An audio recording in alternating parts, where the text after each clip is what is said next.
On this special edition of Lexington Now, City Hall is getting a facelift, mobile COVID-19 testing, and town branch comments.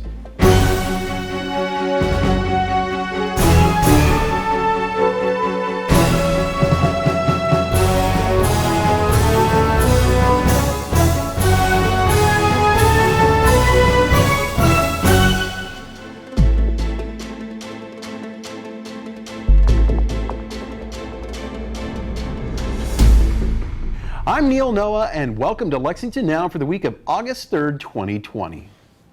The historic Lafayette Hotel, better known as the Government Center downtown, is getting a facelift. But the work isn't all cosmetic. Architect Kevin Goff explains. EOP were hired to do a facility assessment of the envelope of the building, so that is all of the exterior walls and the roof. And our assessment was to just determine the levels of maintenance that were required for the building. And the results that you're seeing here is just sort of the first implementation of work that needed to be done sooner rather than later. So there were some, the balcony areas, the concrete's been exposed for a really long time, and the vestibule entrance is just getting worn and tired, and we needed some replacements and some repair of the masonry. This first portion was more sort of imminent needs, more acute needs. The overall idea of repairing the exterior will reduce the cost of maintenance over time, but that's not part of this project yet. We are repairing the vestibule masonry from the top down and adding a new airlock entrance. So, previously there was that small glass box with a glass ceiling. I think that was meant to be a temporary thing because there was a canopy over it before. We're fully replacing that storefront entry and fixing the floor and tying in the flooring with that new addition, repairing the masonry. And then on the back of the building, we're removing the old fire escape that's been decommissioned and is really causing more damage to the building by being there because of rust and those types of things. And it's a liability of people climbing on an old decommissioned fire escape, so that's being removed. And then the two balconies on the north and west are being repaired and possibly cut back. This is a repair of the existing conditions more than anything. So it's not, in preservation terms, we would call a full restoration going back to the original plan, but that is not what this is. This is a preservation action. So this is trying to preserve the building from further deterioration. Old buildings are always, being impacted by water, and this will mitigate that in the areas that we're working. The main entrance that everyone comes in and out of is going to be cleaned up. It's going to have repaired masonry and all new doors and glass and signage. It's about $500,000. So in terms of the overall scope of things, this is a small portion of what a building like this would need for ongoing maintenance. It's a great project. We love preserving historic buildings for a city because they're our face and they're our culture and part of our environment. So anything we can do to save these old buildings is always, in my mind, money well spent. The project is scheduled to be complete by late October. COVID-19 numbers continue to rise across the Commonwealth, and in response, the city has partnered with the diagnostic lab to offer testing. Here's how it works and how you can get tested. Well, we're trying to put the testing in locations where we're seeing the greatest percentage of positives in our population. And that's primarily the Hispanic and the African American population. But the testing is open to anyone that wants to come and get a test. Testing so far has gone fabulous. We've had a tremendous turnout, which I think was the goal. We are not taking appointments, so we're allowed to, anybody and everybody can come. And we're getting an incredible turnout, I think, as you can see today. With the health department and with other partners and with the governor's office, trying to provide the services to our population that are needed. And more testing was one of those things. And so it just made sense, for the city to partner up with all these folks to make this available. We're going to keep going until they stop. So we're here today from 11 to 7. Tomorrow we're noon to 8, and then the next day I think we're 9 to 5. So we're gonna swab as many people as we can. There's no limitations on the amount of tests that are available, so we'll keep going till the last patient comes. It's free to the person. With the partner we have in Blue Water Labs, they will ask for an insurance card, If you have one, there's an arrangement with the insurance. There's no copay. If you don't have insurance, then that's fine. Then that's picked up by some of the CARES Act money. So there is no cost to the testing. And we're trying to provide information in languages, in Spanish or other languages if necessary. We're trying to explain to everybody what the test is and what it will do for you. And then also how to get your test results. And then also what may happen if you test positive, how you'll be contacted by the health department and all that. So you have two options. You have the drive-up option, which is why you're seeing the cars, and then you also have the ability to walk up. So someone can park and walk up as well. So those are the two options. It can be compared to the flu test a little bit. It's a different type of swab. It's a nylon flock swab, very flimsy, very small, not as uncomfortable as the flu swab. So I think you can feel good about that. But yeah, it's a nasopharyngeal swab, which you do stick up the nose, and it's more like, I like to tell the children that get tested, it's more like getting a little water up your nose. All the folks that have come through the line have been extremely appreciative that the service is there. We've not really had any big issues, even like a lot of times the wait is like 50 minutes, and people are happy to do that to be able to have this service available to them. We're swabbing a lot of people. So a lot more people are willing to get out to get tested. In the beginning, if they were symptomatic, they'd want to come get tested. We're encouraging everybody to get tested now. This is not if you're just symptomatic and you don't feel well, get tested. But even if a symptom's not an issue for you, come out and get tested. I think in the long run, you'll feel better about where you're at and then being around the people that may be a little bit more vulnerable. They'll give you information where you can go to a website, to a link or something else and see your results. So you can kind of see for yourself that negative, and you can print that out so that if you need to take that to your employer, you can. We are going to be opening up multiple sites with the city. We don't know what those sites are yet, but the goal is to swab as many people as possible. The more tests we get out throughout the community, whether you're asymptomatic or you're symptomatic, please come get tested. And I think the more you do that, the better off we'll be in the long run. We want to stress the importance of wearing a mask, social distance, washing your hands. All of those things are critically important for us to, take the curve in a different direction than it's going right now. And that we plan to continue this as long as it's needed, and we will be moving locations around throughout the community. So keep watching the health departments in the cities and our Facebook pages and our websites, and you'll be able to keep up with us where we're going. New sites and times continue to be added. Check the city's official COVID-19 page for details. When we come back, an update on Town Branch Commons.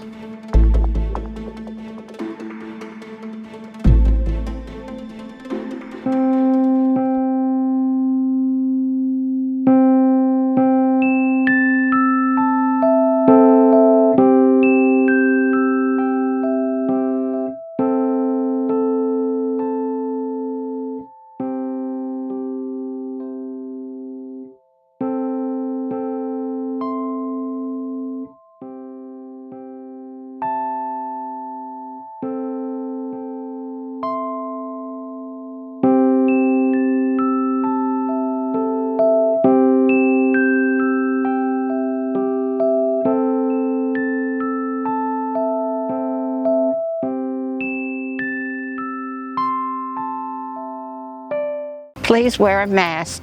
Please wear your mask. Please wear a mask. Please wear a mask. Please wear a mask. Please wear a mask so that the senior center can open soon. Please wear a mask so I can celebrate my 80th birthday. So that I can feel safe wherever I go in Lexington. So we can attend our son's wedding. To give me the ability to run errands and stay active and independent. We can continue to get back to our normal routine.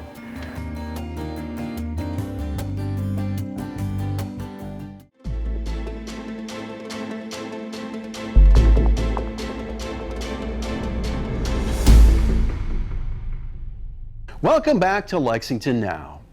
It has recently been announced that construction would begin on the long-awaited Town Branch Commons project.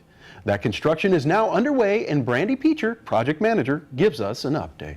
So, Town Branch Commons, what is it? It is a linear park and trail system that runs through Lexington's downtown core.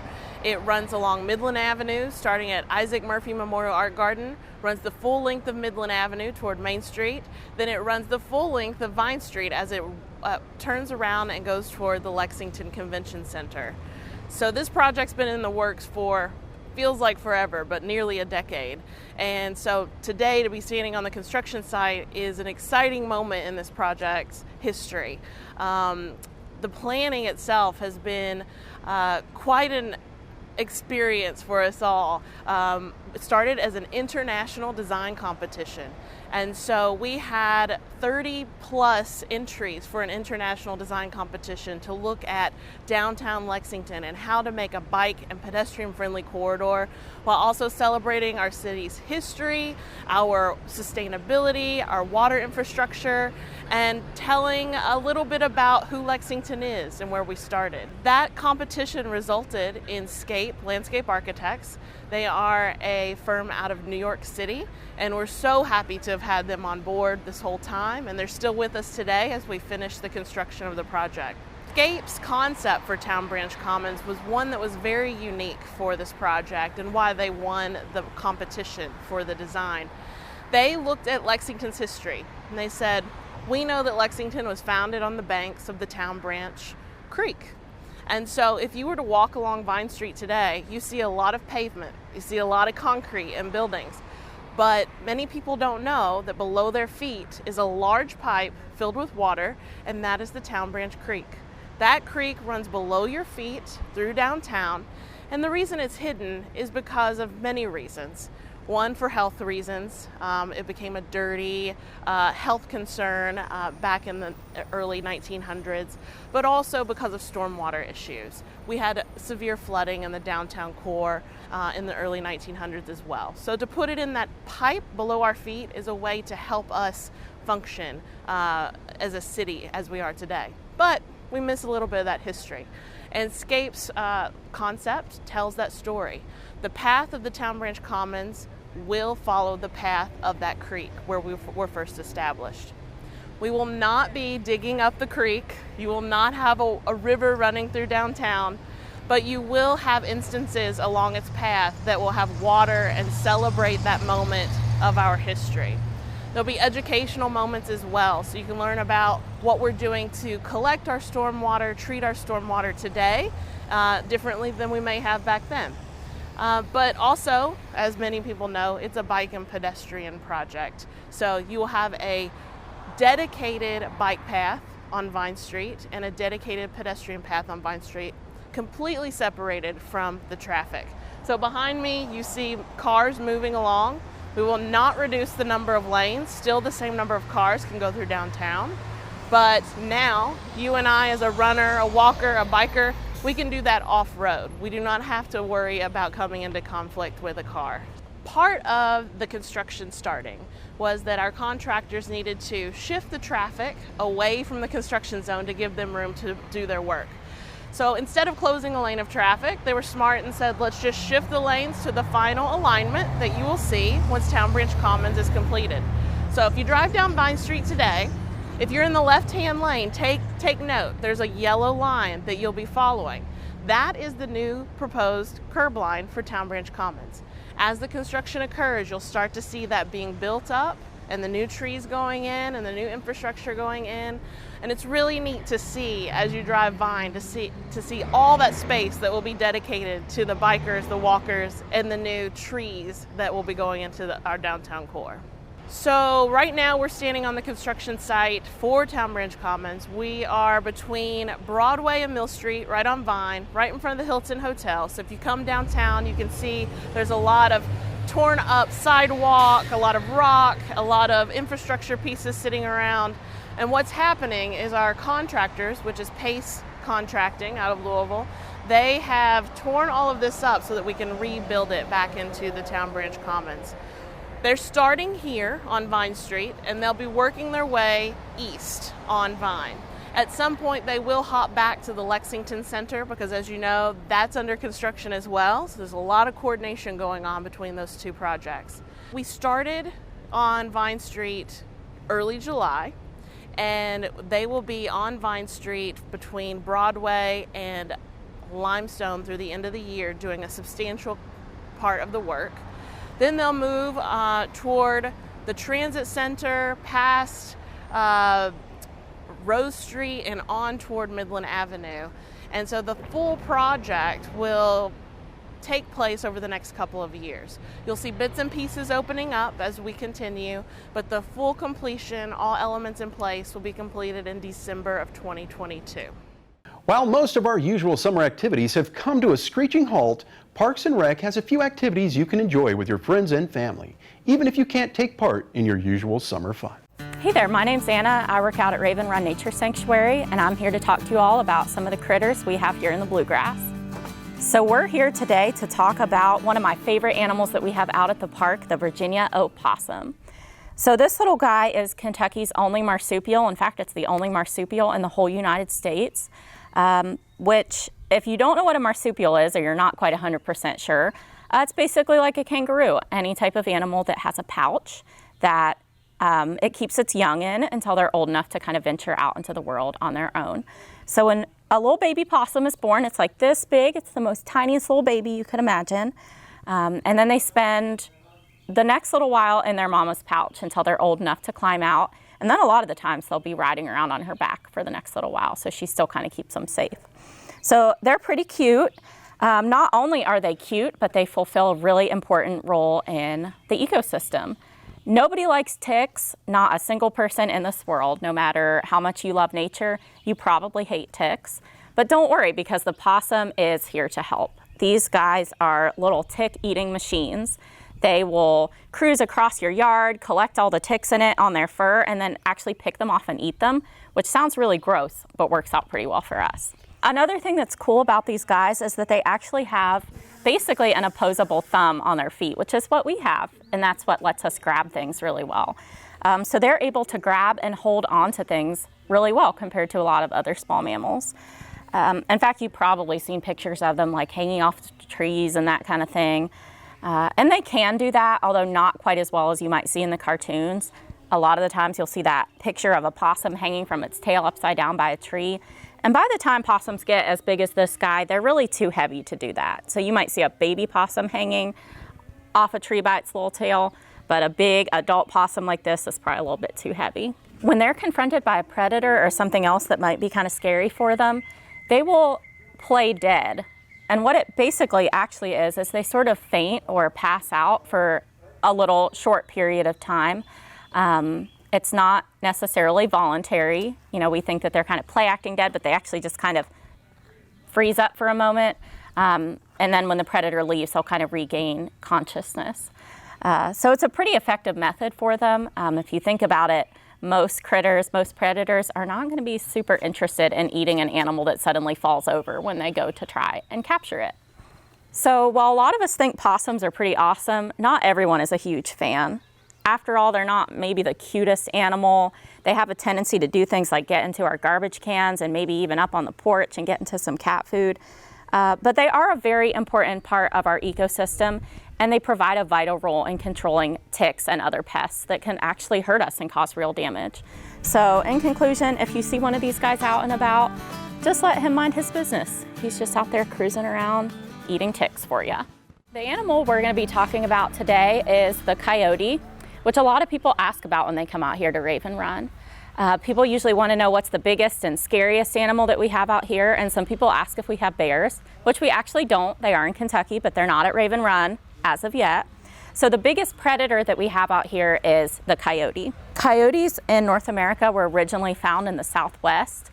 So if you were to go back in time, maybe 200 or 300 years and visit Raven Run, you would not be seeing coyotes, you would be seeing gray wolves. But as gray wolves left the area, coyotes started moving in. So this is kind of our big predator that we've got out here at Raven Run right now. If you look at coyotes, you can kind of tell that they probably came from somewhere, in the Southwest, somewhere with a lot of deserts. Because if you look at their coloration, they still kind of retain this desert camouflage look. But they've made a pretty good home here in Kentucky and in a lot of the eastern United States. They're pretty much found everywhere from the middle of the woods in the middle of nowhere to in towns and cities like Lexington. You could see a coyote downtown or in someone's yard. You might think because coyotes look so much like a wolf that they would behave like a wolf, but they really don't. when you think of a wolf, you probably think of a wolf pack. So a lot of them are working together. You know, they have this really complex social structure, but that's not really quite true of coyotes. You're not really going to see coyotes hunting big animals like elk and bison like a wolf would hunt. You're going to see them hunting rabbits and squirrels and maybe once in a great while a small deer. So coyotes really don't need to have those really complex social structures that you would see in a wolf pack. So a coyote family spends the majority of their time together. And one of the main ways that they communicate is probably one of the things that you think about when you think about coyotes is all of their weird vocalizations. A lot of the times when you hear a coyote howling at night, it sounds like there's like 78,000 coyotes, but really it's probably just the male and female and maybe their kids who are carrying on too. So they have the ability to sound a lot louder and a lot more numerous than they actually are. So even though you might think of coyotes as being a little bit scary or an animal that might make you kind of nervous just because they are a big predator, they're actually a really important part of our ecosystem out here at Raven Run and in the bluegrass, just in terms of filling that role as a major predator and helping keep everything's population stable. But just like any wild animal, no matter how big or small, always remember to give coyotes their space. They're nervous of people and they would rather leave than interact with a person, but just be sure if you see one to observe it in the wild from a safe distance. So this guy is probably one that you recognize as soon as you see it. This is a red fox, and it's one of the most common little predators that you're gonna find in the bluegrass area. A lot of people assume that just because this guy is a member of the dog family and he's related to things like coyotes and wolves and even looks a little bit like a dog, that they're only going to be predators and they're only going to be eating meat. And it is true that they love to munch on, you know, if they can get mice, moles, shrews, that kind of thing, little stuff, maybe even some birds or bird eggs if they can find it. Foxes have a really variable diet. They will definitely get into a garbage can if they can get the lid off. They'll eat berries and fruit, that kind of thing that they find out in the wild. So they're really a little bit more of an omnivore than they are a carnivore. But they are a member of the dog family, and they're one of the smaller ones that you're going to see in this area. We have one other species of fox, so this is a red fox, and we also have the gray fox, which is a little bit smaller. And gray foxes are hard to come by, but red foxes, this is an animal that you could see anywhere from downtown Lexington to out here at Raven Run in the middle of the woods. One of the most common questions that I get from people about red foxes is what they sound like. So what is a fox vocalization actually? Well, it really could kind of be anything. Foxes are usually pretty solitary, but they communicate with other foxes in the area with all kinds of sounds from screams to barks to yapping like a small dog. Pretty much if you're in the woods at night and you hear something really weird, it's probably a red fox. In spite of the fact that they're really not big enough to catch anything too big, foxes are awesome hunters. One of the adaptations that they have that help them with this is these big, oversized ears. In fact, when you see a fox hunt, you'll see that it mostly uses its ears. You all might have seen those cute videos of foxes hunting out in the snow where they jump up all of a sudden from a standstill and just land on something that's in the snow that they couldn't possibly have seen. That's because they're hunting just using their sense of hearing. So you can kind of get the same effect if you like cup your hands behind your ears and listen to someone else talk.